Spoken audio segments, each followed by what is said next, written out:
scripture lesson for the Haftorah. The Haftorah lesson will be found in 1 Samuel chapter 20, verse 18 to 42. Baruch atah Adonai Eloheinu melech haolam, asher baka b'nei tovim, ve'ratza v'devarehem, hane'amarim be'emet. Baruch atah Adonai, haboker b'torah, uv Moshe avdo, u'Yisrael amo, uvin v'hei ha'emet v'tzedek. You may be seated. Once again, the passage will be found in Samuel chapter 20, verse 18 to 42. Jonathan said to him, tomorrow is the new moon, and you will be missed because your seat will be empty. For 3 days you are to remain forward down and come to the place where you hide on the day of the incident, and stay near the marker stone. I will shoot 3 arrows in that direction, as if I were shooting it at a target.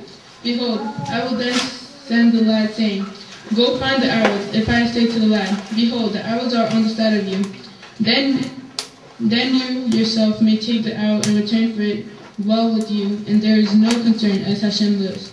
But if I say, this is the boy, to the boy, behold, the arrows are beyond you, then go, for this is a signal that Hashem has sent you away. But this matter of which we have spoken, I and you, behold, Hashem remains witness between me and you forever. David concealed himself in the field. It was new moon, and the king sat at the meal to eat. The king sat at his seat, as at other times, at the seat by the wall. Jonathan stood up, and Abner sat at Saul's side, and David's seat was empty. Saul said nothing on that day, for he thought, it is a coincidence. He must be impure, for he has not been cleansed. It was the day after the new moon, the 2nd day of the month, and David's place was empty. So Saul said to Jonathan, his son, why did the son of Jesse now come to the meal of either yesterday or today? Jonathan answered Saul, David asked me for permission to go to Bethlehem. He said, please grant me leave, for we have a family feast offering in the city, and he, my brother, summoned me. So now, if I have found favor in your eyes, please let me be excused, that I may see my brothers. That is why he did not come to the king's table. Saul's anger flared up at Jonathan, and he said to him, son of a pervertedly rebellious woman, do I not know that you choose the son of Jesse? To your own shame and the shame of your mother's nakedness. For all the days that the son of Jesse is alive on the earth, you and your kingdom will not be established. And now stand and bring him to me, for he is deserving of death. But Jonathan spoke up to his father Saul and said to him, why should he die? What has he done? Saul hurled his spear at him to strike him. Jonathan then realized that his father had decided to kill David. Jonathan arose from the table in rage. He did not partake of food on that 2nd day of the month, for he was saddened over David, and because his father had humiliated him.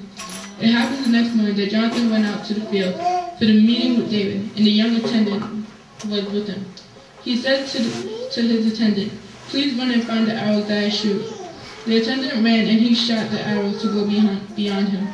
The attendant arrived at the place of the arrow that Jonathan had shot, and Jonathan called out after the attendant and said, is not the arrow beyond you? Jonathan then called out after the attendant, quickly, hurry, do not stand still. Jonathan's attendant gathered. Jonathan and David understood the matter. Jonathan gave his equipment to his attendant and said to him, go bring it to the city. The attendant went, and David stood up from near the south side of the stone, and he fell on his face to the ground, and prostrated himself 3 times. Each man kissed the other, and they wept with one another, until David wept greatly. Jonathan said to David, go to peace. What though 2 of us have sworn, in the name of Hashem, saying, Hashem shall be a witness between me and you, and between my offspring and your offspring shall be forever. Amen.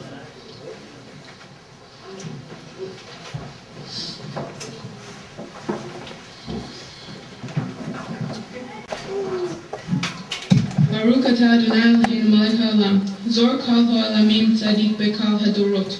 Ha'el ha'ne'eman ha'omer, li nocha, lekavod ul tifaret. Al hakol Adonai Eloheinu, anaknu modim lak. Omu barkim otak, Yitbarak, Shimka, Bekal, Befi, Kalkai. Tamid Lelamaya, Baruch Adonai, Mekwadesh Hashabat. Amen. You may be seated.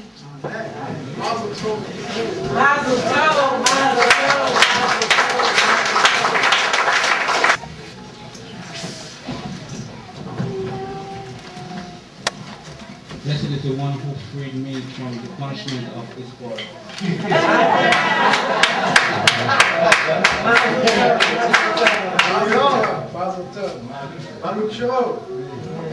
This is an important blessing to say that when a child is born, raising that child properly is the responsibility of the parents. But there comes a point in every child's life when he becomes responsible for his own actions, his own deeds, and his own sin. Parents acknowledge that from this point on, they are no longer responsible for you spiritually, but that everything you do in life from this point on will be your own responsibility. Amen. Amen.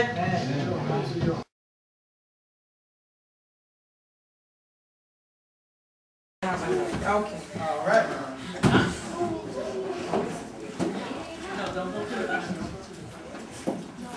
All right, we have that one.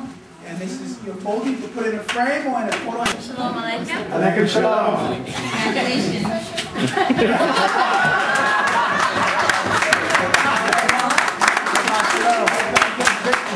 I just want to say congratulations to Marquise, and I'm very proud of him. That's it. To see the bar mitzvah, and here they are.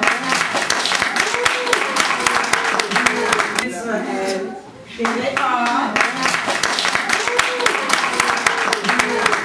Aleichem shalom. Congratulations.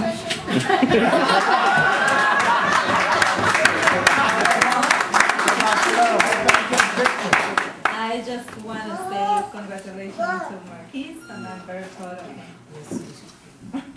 That's it. To see the bar